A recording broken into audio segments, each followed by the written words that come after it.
tile trowels and their different uses. So we're going to start with the small, go big. So when you're doing any type of tile work, mortar is what bonds the tile down. So you apply the mortar either to the tile or to your substrate, and that's what glues it to the substrate. So it glues the tile and whatever you're tiling it to. So there's a variance of different sizes of trowels, and we're going to attempt to try to keep it simple and sum it up and give you a few ideas of different applications. So this one, for example, is what they call a V-notch trowel, and I believe it is considered a 1/4 by 3/16. So this one I'm not sure, but it's 1/4 and then 3/16 is the depth. Okay, so this one is good for applying Kerdi mat. Now, Kerdi mat is just a waterproofing membrane made by Schluter. You'll see tons of videos that I use it in. It's really the only product I use, and doesn't matter what type of tile work. If it's in a shower, I use it. So you can use a V-notch trowel for that, or you can use, Schluter makes their own, and it says right on there, Kerdi Trowel. It's a 1/8 by 1/8 square notch trowel. So you just typically you'll put the mortar onto your wall, apply the Kerdi, and wipe out the air bubbles. So just to keep it simple.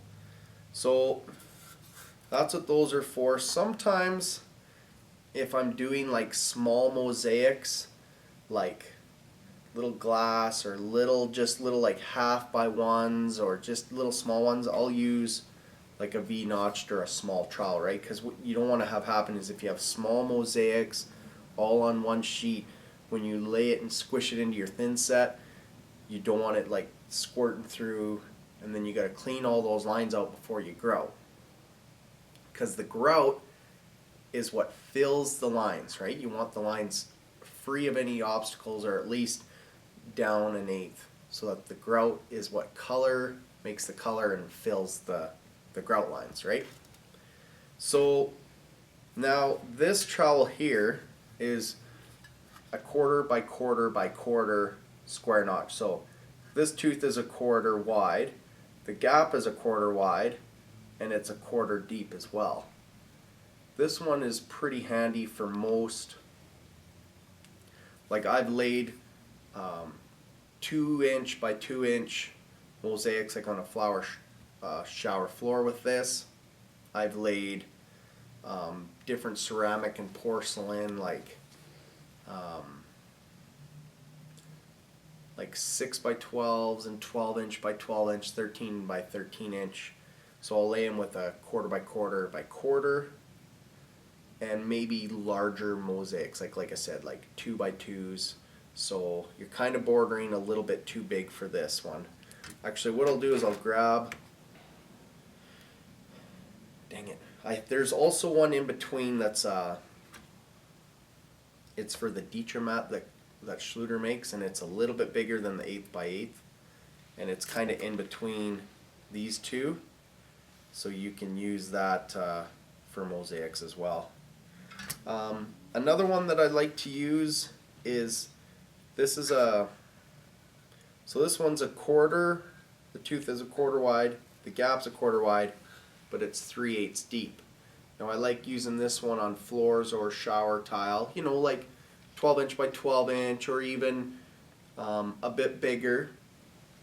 And what I like about this one is that my mortar's just a little bit deeper, so that when I'm laying a tile, I can, if this corner's a little high, I can kind of squish it down to match the tiles that surround it. So you have a little more play, you can squish harder in some areas, whereas the 1/4 by 1/4 by 1/4 doesn't give you as much allowance. Sometimes when your tiles lay, they'll just lay right on the ground almost.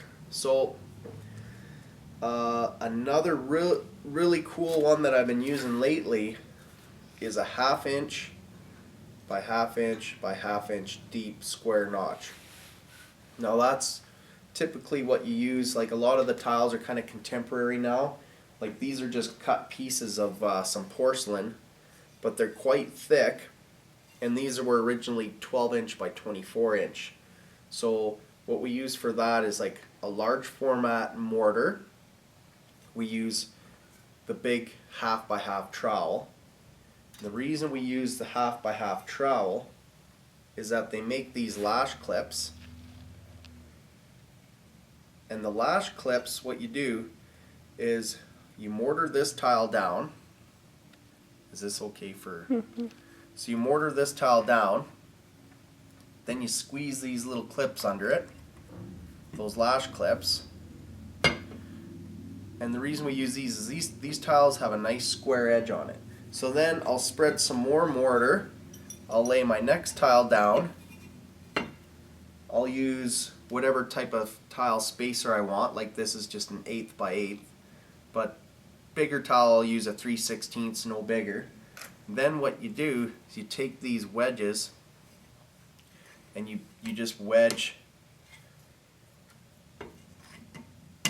those together, and they'll force them to be flush at the top. So the reason we use a big trowel is because these lash clips are so thick that if you use anything that's smaller, the tile kind of just lays down really low, and then you have to kind of try to pry the tile up to get the lash clips under. So we use a 1/2 by 1/2. Your mortar's fairly thick so the tile kind of sits up. You can get these under easily, and then you can just squish them down when you lash and wedge them together. And that's why you look at this one Mapai makes. It's called Ultraflex LFT, and it's a large format tile.